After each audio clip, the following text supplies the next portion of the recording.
Good morning, everybody. Today we will discuss about excessive exploitation of natural resources. What means excessive exploitation of natural resources? It means excessive exploitation of forests, minerals, and other resources, as like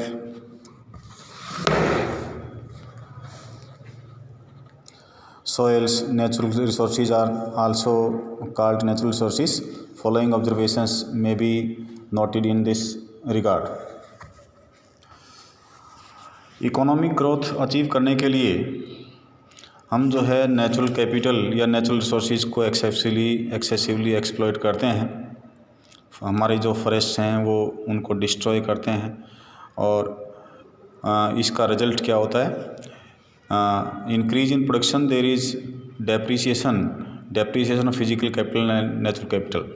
production तो हम कर पाते हैं, production तो excessively exploration करते हैं natural resources का, minerals का और का सॉइल का, तो प्रोडक्शन तो होती है, लेकिन उससे डेप्रिसिएशन होता है किसका?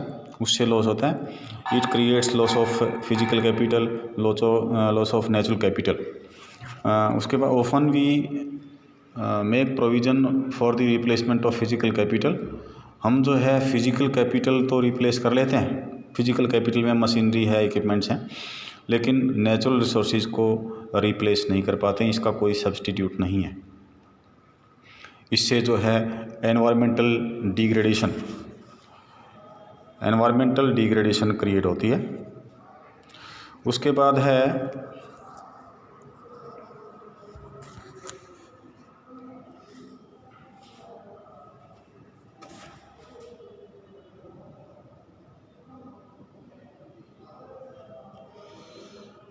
डिफॉरेस्टेशन। डिफॉरेस्टेशन का मीनिंग क्या है? यहाँ पर डिफॉरेस्टेशन का मीनिंग है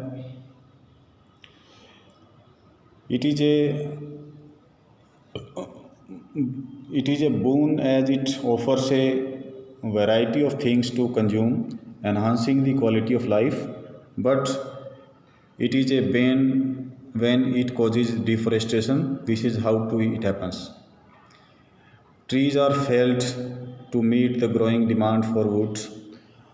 जब हम जो है लकड़ी की डिमांड, वुड की डिमांड फुलफ़िल करने के लिए एक्स्ट्रा ट्रीज़ की कटिंग करते हैं, इसको कहते हैं डिफॉरेस्टेशन।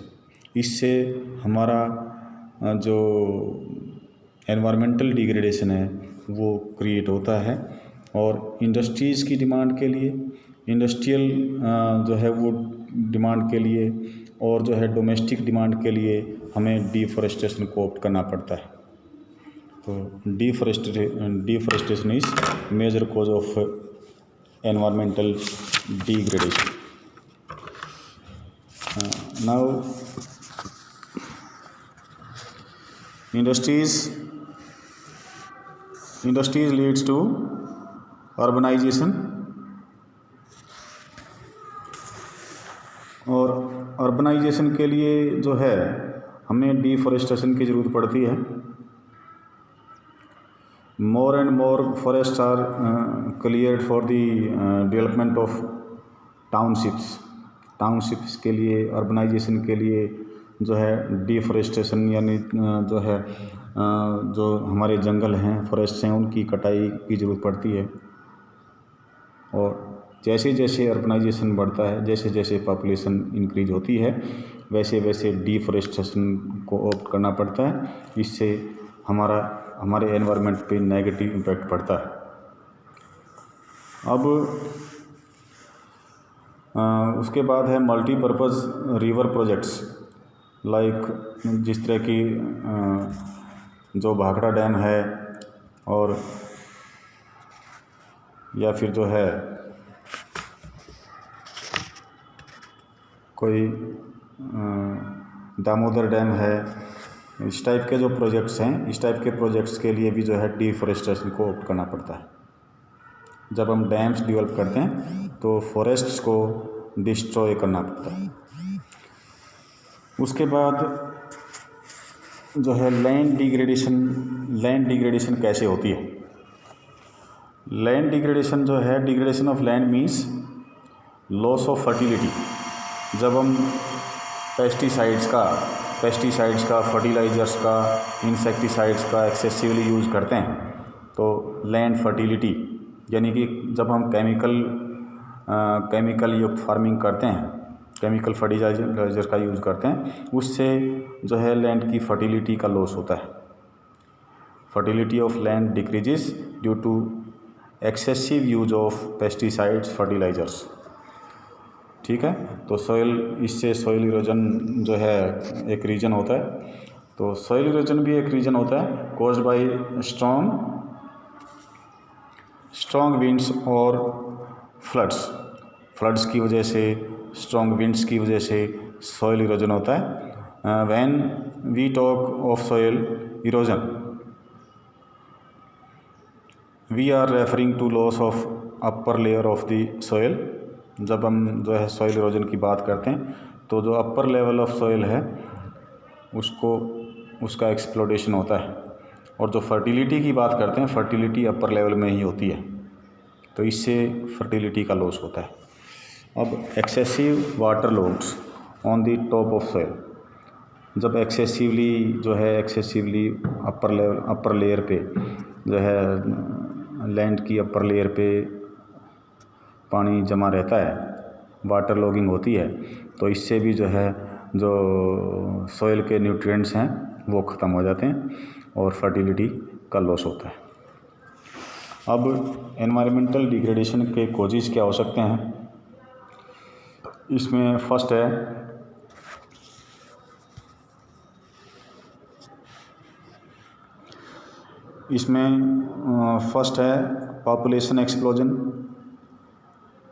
पॉपुलेशन एक्सप्लोजन जो है एनवायरमेंटल डिग्रेडेशन का एक मेन कारण है। One of the main causes of environmental degradation is population explosion. Pressure of population on land has tremendously increased and consequently land has been exploited. Excessive population के लिए, increasing population के लिए हमें जो है एक्स्ट्रा हाउसेज चाहिए, sewerage facility चाहिए, और जो है बेसिक नीड्स फुलफ़िल करने के लिए हमें जो है फॉरेस्ट्स हैं, फॉरेस्ट को काटना पड़ता है, ट्री कटिंग करनी पड़ती है, डिफॉरेस्टेशन को ऑप्ट करना पड़ता है, बिल्डिंग और रेजिडेंशियल एरिया जो है हमारा इंक्रीज होता है, इंडस्ट्रियल एरिया हमारा इंक्रीज होता है, तो इससे जो है एनवायरमेंटल डिग्रेडेशन को बढ़ावा मिलता है। और पॉवर्टी भी एक मेजर रीज़न है डिग्रेडेशन का, एनवायरमेंटल डिग्रेडेशन का। इसके पीछे रीज़न क्या है, अपने लाइवलीहुड के लिए, क्योंकि उनके इनकम रिसोर्सेज तो होते नहीं, और वो जो है लकड़ियाँ काट के वनों में जो है वनों की फॉरेस्ट की जो है लकड़ियाँ काट के, पेड़ काट के गुजारा करते हैं, और जो है इससे भी हमारी जो नेचुरल कैपिटल है, हमारे जो नेचुरल रिसोर्सेज हैं, उसका एक्सप्लोरेशन होता है। अर्बनाइजेशन मैंने आपको बता दिया पहले, increasing urbanisation is also major reason of environmental degradation. और extra insecticides, pesticides, chemical fertilisers का यूज़ जो है ये भी मेजर रीजन है। Industrialisation, rapid increase in industrialisation is also major reason. multiplicity of transport vehicles, these all things are discussed earlier.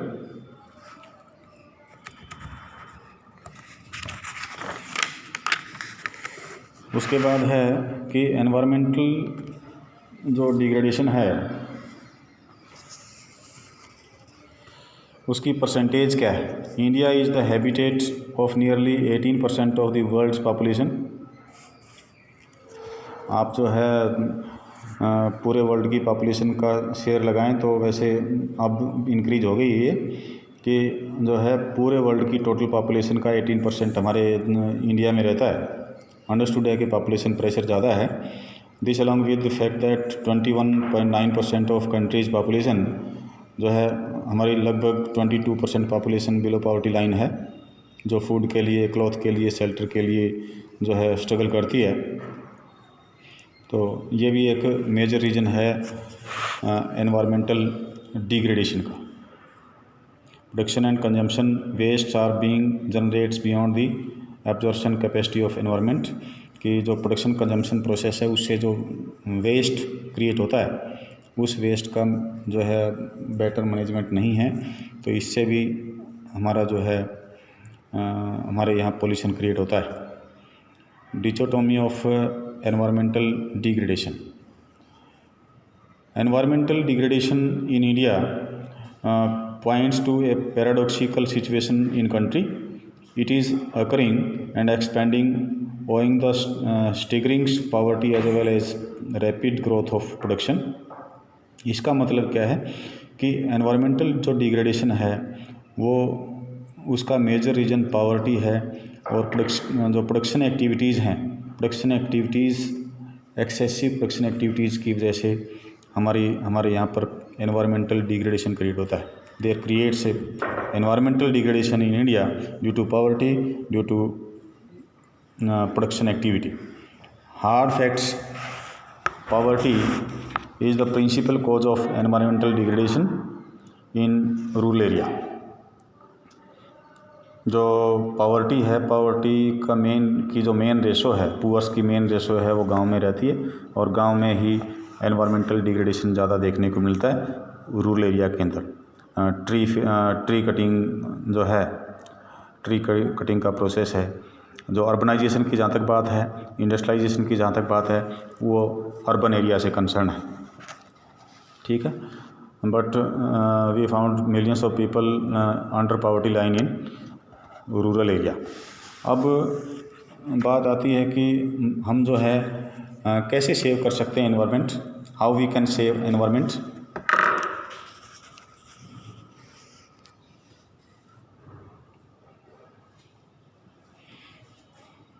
इसमें first है कि सोशल अवेयरनेस। हम जो है सोशल अवेयरनेस क्रिएट करके पोल्यूशन के प्रति, अभी गवर्नमेंट ने जो है हमारी प्रेजेंट सेंट्रल गवर्नमेंट ने एक क्लीन इंडिया का नारा दिया था, मोदी जी ने स्वच्छ भारत का नारा दिया था, तो इसके लिए जो है लोगों में अवेयरनेस लेके आनी ज़रूरी है कि स्वच्छ भारत में ज़्यादा से ज़्यादा लोग जुड़ें और सोशल अवेयरनेस लेके आएँ, जिससे कि हमारा जो एनवायरनमेंट है उसको बचाया जा सके। आगे सस्टेनेबल डेवलपमेंट की जब बात करेंगे तो हम उसमें यही बात करते हैं कि if we exploit our natural resources, our physical resources excessively, we are not thinking about future generation. Sustainable development is that development in which we think about future generation along with present generation. Population control, हमें population control करनी चाहिए। Enforcement of environment conservation एक जो है इस type का जो है एनवायरमेंटल कंजर्वेशन एक्ट लेके आना चाहिए, उसको इम्प्लीमेंट करना चाहिए कि एनवायरनमेंट जो भी पोल्यूशन क्रिएट करता है वो पनिशेबल होना चाहिए। 1986 में हम लेके भी आए थे, उसकी टाइम पे उसके अंदर जो है उसको चेक करना चाहिए। एफॉरेस्टेशन कैंपेन, हम जो है जिस तरह की डिफॉरेस्टेशन की बात करते हैं, हमें जो है एफॉरेस्टेशन को भी ऑप्ट करना चाहिए। लोगों को जो है प्लांटेशन के लिए अवेयर करना चाहिए कि हमें अगर एनवायरनमेंट बचाना है, पोल्यूशन जो है रिमूव करना है, तो हमें एफॉरेस्टेशन को, प्लांटेशन को, ट्री प्लांटेशन को ऑप्ट करना चाहिए।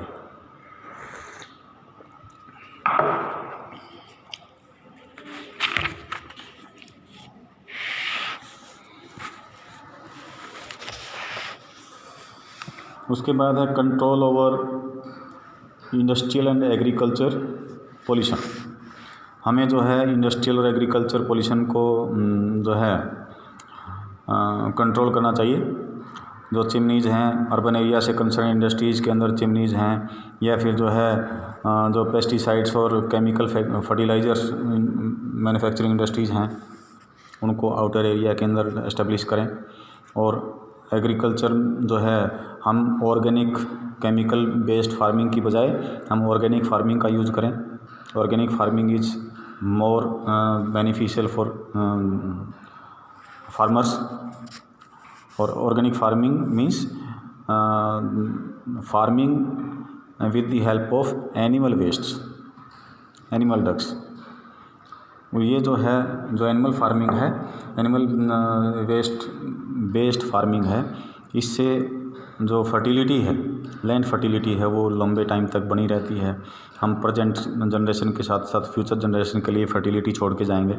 No type of environmental degradation, we can save our environment. और जो फूड ग्रेन हम प्रोड्यूस करेंगे वो it will be very tastier, more tastier and more healthier.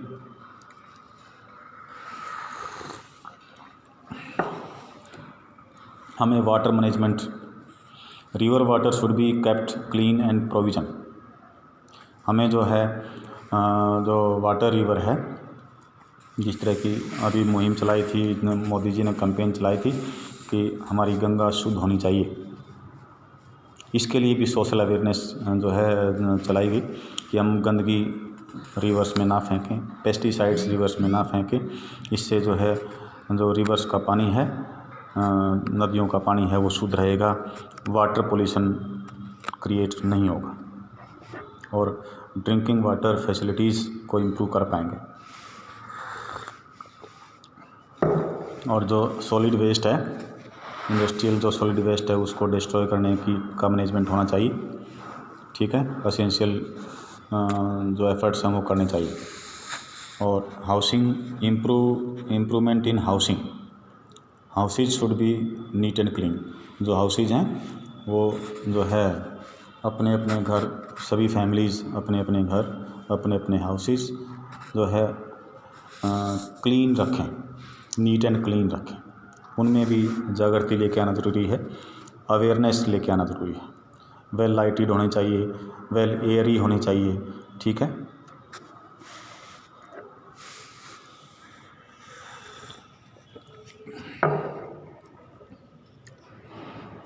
अब बात आती है सस्टेनेबल डेवलपमेंट की। तो सस्टेनेबल डेवलपमेंट जो है, सस्टेनेबल डेवलपमेंट अभी मैंने आपको बताया था, sustainable development means when we think about future generation along with present generation. हम नेचुरल रिसोर्सेज को इतना एक्सेसिवली एक्सप्लॉइट ना करें कि हम जो है फ्यूचर जनरेशन के लिए कुछ भी ना छोड़ के जाएं। लैंड फर्टिलिटी बिल्कुल ही जो है डिस्ट्रॉय हो जाए, तो ऐसी सिचुएशन नहीं आनी चाहिए। इसमें 2 पॉइंट दिए गए हैं कि डाइवर्स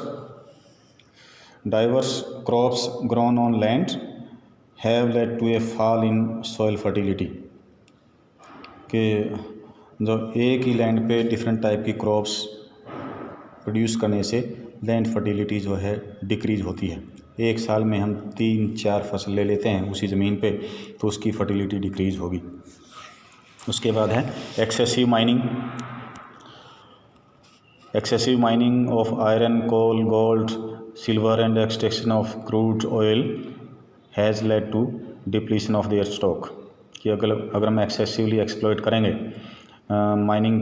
एक्सेसिव माइनिंग करेंगे, आयरन जो है आयरन की करेंगे या कोल की करेंगे, गोल्ड की करेंगे, सिल्वर की करेंगे, इससे धीरे धीरे जो इनका स्टॉक है वो कम होता जाएगा। जो स्मोक एमिटिंग इंडस्ट्रीज़ हैं, मैंने चिमनीज़ का जिक्र किया और केमिकल फैक्ट्रीज़ का जिक्र किया, ट्रांसपोर्ट व्हीकल्स का जिक्र किया, ये भी पोल्यूशन क्रिएटिंग कॉन्सेप्ट्स हैं। इनके ऊपर भी हमें कंट्रोल करना चाहिए। अब सस्टेनेबल डेवलपमेंट की फीचर्स क्या हो सकती हैं कि sustained rise in real per capita income and economic welfare. हमें जो पर कैपिटा इनकम है, रियल पर कैपिटा इनकम का मतलब क्या है? Purchasing power of an individual, real purchasing power of an individual. हम इकोनॉमिक वेलफेयर जो है पर कैपिटा इनकम इंक्रीज करने के साथ साथ इकोनॉमिक वेलफेयर इंक्रीज करने के साथ साथ हमें जो है ये जो सस्टेन्ड राइज होना चाहिए, it should be sustained rise. Sustained rise का मतलब क्या है, हमें जो है नेचुरल रिसोर्सेज को एक्सप्लोटेशन की कॉस्ट पे, एक्सेसिव एक्सप्लोटेशन की कॉस्ट पे हमें पर कैपिटा इनकम इंक्रीज नहीं करनी चाहिए। फ्यूचर जनरेशन की कॉस्ट पे हमें इकोनॉमिक वेलफेयर नहीं करना चाहिए। Rational use of natural resources, हमें जो है rational use natural resources, available natural resources का जो है एक्सेसिव यूज़ नहीं करना चाहिए। फ्यूचर जनरेशन के लिए भी छोड़ के जाएँ हम। It simply means that natural resources be rationally used in a manner such that they are not excessively exploited. इस तरीके से हम उसका यूज़ करें कि जो है वो एक्सेसिवली एक्सप्लॉइट ना हो पाए। उसके बाद है ability of future generation to fulfil their needs to be impaired. अभी मैंने आपको बताया था कि जो फ्यूचर जनरेशन है, फ्यूचर जनरेशन के लिए नेचुरल रिसोर्सेज इतने रहें, फॉरेस्ट्रेशन इतना रहे, लैंड की फर्टिलिटी इतनी बनी रहे कि वो उनके सामने अपने लाइवलीहुड की प्रॉब्लम ना आए। उनके लिए भी हम जो है नेचुरल कैपिटल छोड़ के जाएं, उनके लिए भी लैंड की फर्टिलिटी छोड़ के जाएं ताकि वो अपना गुजारा कर सकें।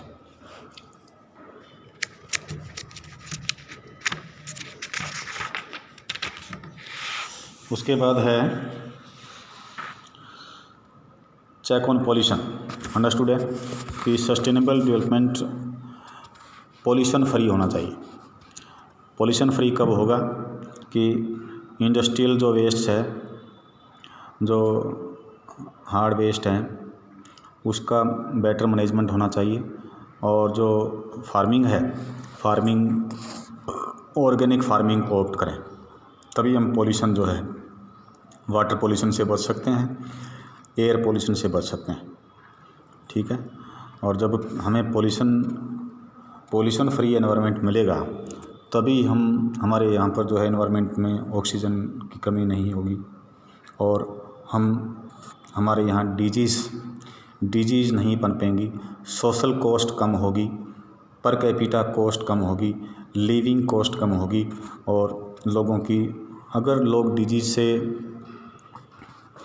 जो है ग्रस्त नहीं होंगे, बीमार नहीं होंगे, किसी टाइप की जो है पॉल्यूशन की प्रॉब्लम को फेस नहीं करेंगे, उनकी जो वर्क एफिशिएंसी है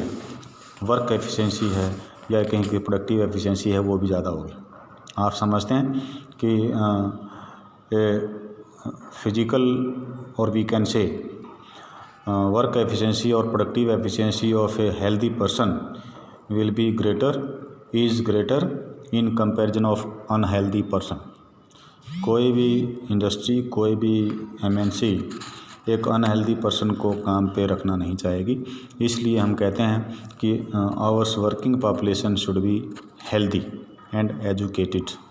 तो हेल्दी कब होगी?